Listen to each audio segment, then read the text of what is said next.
하나님의 창조, 우리에게 오직 하나님은 한 분뿐이다. 이런 말씀을 가지고 설교를 시작할까 합니다. 창세기 1장 1절의 말씀을 여러분 아시죠? 태초에 하나님의 천지를 창조하십니다. 하나님이 온 세상 만물을 창조하셨다는 것을 창세기 1장에 다 기록이 되어 있어요. 이것을 읽고도 아멘하고 믿는 사람도 있지만은 믿지 않는 사람도 있을 겁니다. 그러나 하나님의 천지 창조는 사실이고 그것은 변경할 수 없는 진실입니다. 하나님의 천지 창조. 그리고 하나님께서 이스라엘 백성에게 십계명을 주셨는데 그 첫째 계명이 너는 나 외에 다른 신을 내게 두지 말라고 하신 분. 다른 신을 섬기지 말라. 다른 신에게 속지 말라는 거예요.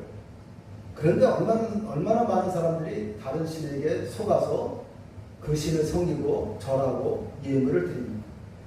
이 전 세계에는요, 수백만의 신이 있을 거예요. 수백만의 우상이 있습니다. 어리석은 인간들은 나무나 돌, 금 혹은 썩어질 물질로 신상을 만들어서 거기다가 절을 합니다. 거기다가 그 과일이나 고기나 이런 것을 차려놓고 때로는 사람을 바치기도 합니다. 이것이 그 남미에 있는 그런 어떤 그런 민족들, 족속들의 이야기로 전해지고 있어요. 고목나무나 큰 바위를 보고 절하는 사람들도 있어요. 그리고 공산주의자들을 보고서 절하는 사람도 있어요. 모택동이나 스탈린이나 이런 사람들을 보고 절을 하는 사람도 있어요. 그리고 돈을 보고 절하는 사람도 있어요. 사람들은 돈을 무슨 돈이 뭐가 신이냐고 교회 다니는 사람 나는 하나님을 믿는데 돈에 대해서 나는 그렇게 욕심이 없다고 말하지만 실제 행동은 달라요. 그러니까 교회를 나오는 사람들 중에서 하나님을 바라보지 않고 하나님을 믿지 않고 사실은요 그 내막을 보면은 물질을 기대하고 나오는 사람이 있어요. 그러니까 하나님을 믿는 것 같이 자기가 그렇게 척하는 거는 물질을 얻기 위해. 혹시 교회에 나오면은 가난해서 벗어나지 않을까? 또는 부자가 되지 않을까? 그러니까 하나님을 믿는다고 말을 하지만은 그 말의 속에는 나는 부자를 만들어주는 하나님을 믿을 거예요. 나는 물질의 축복을 받고 싶어서 내가 하나님을 믿는 거예요. 라고 얘기하는 사람이 있어요. 그의 양심을 속일 수 없잖아요. 양심은 하나님께 나의 모든 인생을 맡기는 게 아니라 하나님을 이용해서 돈을 벌려는 사람이 굉장히 많습니다. 사업하는 사람들 중에서 특히 그래요. 그 사업장에다가 사무실에다가 하나님의 말씀을 거기다가 그 나무 조각 액자를 갖다가 거기다 걸어놓는 게 많죠. 번성하고 뭐 그런 비슷한 일. 그런 축복된 말씀을 걸어놓는 거는 하나님이 혹시 나에게 복을 주시지 않을까, 돈을 주시지 않을까 라는 기대 때문에 하는 거예요. 이것이 참 믿음입니까? 내가 설명이 길었는데 그것은 진짜 믿음이 아니에요. 돈이나 사람을 하나님보다 더 사랑하는 것은 우상입니다. 우상. 그래서 이 현대인들의 우상이 무엇이냐? 99%가 돈이에요. 여러분도 돈을 섬깁니까? 돈을 신처럼 여기는 걸 아닙니까? 대부분의 사람이 돈을 신처럼 여겨요. 말은 하지 않지만. 여러분 우상의 그 존재, 우상의 실체가 아십니까? 우상은요, 입과 눈, 귀, 발을 가지고 있어요. 다 우상에게 사람처럼 만들어 놨어요. 입도 만들어 놓고 귀도 만들어 놓고. 근데 이 입은 말도 못하고 이 길을 듣지도 못하는 거예요. 우상은요, 들을 수도 없고 말할 수도 없어요. 그리고 우리 영혼을, 우리의 삶을 도와주는 건 아니에요. 오히려 우리 영혼을 피폐하게 하고 뺏어갑니다. 성경은 모든 가짜 신을 배격하고 하나님만 참된 신이라고 가르치십니다. 요즘에 이 하나님에 대한 말씀에 대해서 사람들은 귀를 기울이지 않아요. 세상에 어떤 얘기가 흥미있는 얘기들이 뭡니까? 관심 있는 얘기들이. 바로 무슨 뭐 쾌락적인 거, 뭐 웃기는 거, 재미있는 거, 무슨 뭐 그런 거 어떤 일들에 대해서 그런 유튜브는 동영상을 많이 봐요. 또 정치에 관련된 거. 그런데 하나님의 말씀에 대해서는 사람들은 관심이 없어요.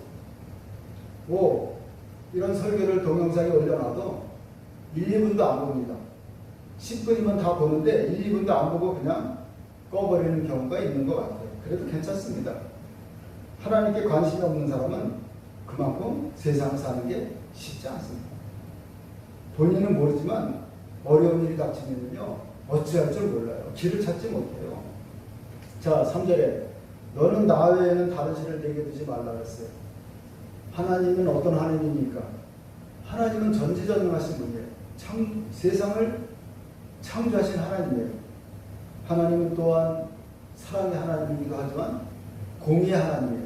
여기서 공의의 하나님이라는 것은 죄를 미워하시는, 죄와 악을 심판하시는 하나님이라는 거예요. 그러니까 죄를 그냥 눈뜨고 볼 수 없는 하나님이라는 거예요. 그런데 사람들은 죄를 마구 지면서 하나님이 나를 심판하지 않나요? 나를 징계하지 않아요? 그러니까 마음 먹고 살아가요. 기다려봐요. 시간이 흘러가면 어떤 결과가 나오는지 본인은 알 겁니다. 세상에 악한 자들이 많이 있었지만은 다들 기고만장하고 나는 하나님보다 더 높아. 그 이집트의 바로 왕처럼. 그러면서 큰 소리 땅땅 치던 사람이 나중에 어떻게 됐어요? 나중에 어떻게 그 사람의 그 최후가 어떻게 됐는지 여러분 한번 역사를 살펴보시기 바랍니다. 또 역사를 인터넷에 검색을 안 해봐도 그 공산주의자들, 히틀러 같은 사람들은 어떻게 죽었습니까? 더 길게 얘기하지 않겠습니다. 너를 위해 생 우상을 만들지 말라. 우상을 만들지 말라 했어요. 하늘에 있는 것이나 땅에 있는 것이나 땅 아래 물속에 있는 것이나 어떤 형상도 만들지 말라. 근데 사람들처럼 형상을 만드는 걸 좋아하는 그런 인간도 없을 거예요. 그 목각으로 만들죠. 사람의 인형같이 사람처럼 만들어가지고 그걸 갖다가 놓고서 거기다 절을 합니다. 나무를 다 새긴 거, 돌로 새긴 거, 그런 것들을 앞에다 놓고서 거기에 절을 하는 사람들이 많아요. 하나님에 대하여 어떤 조각가가 상을 세우는 것도, 화가가 그림을 그리는 것도 하나님은 금지하십니다.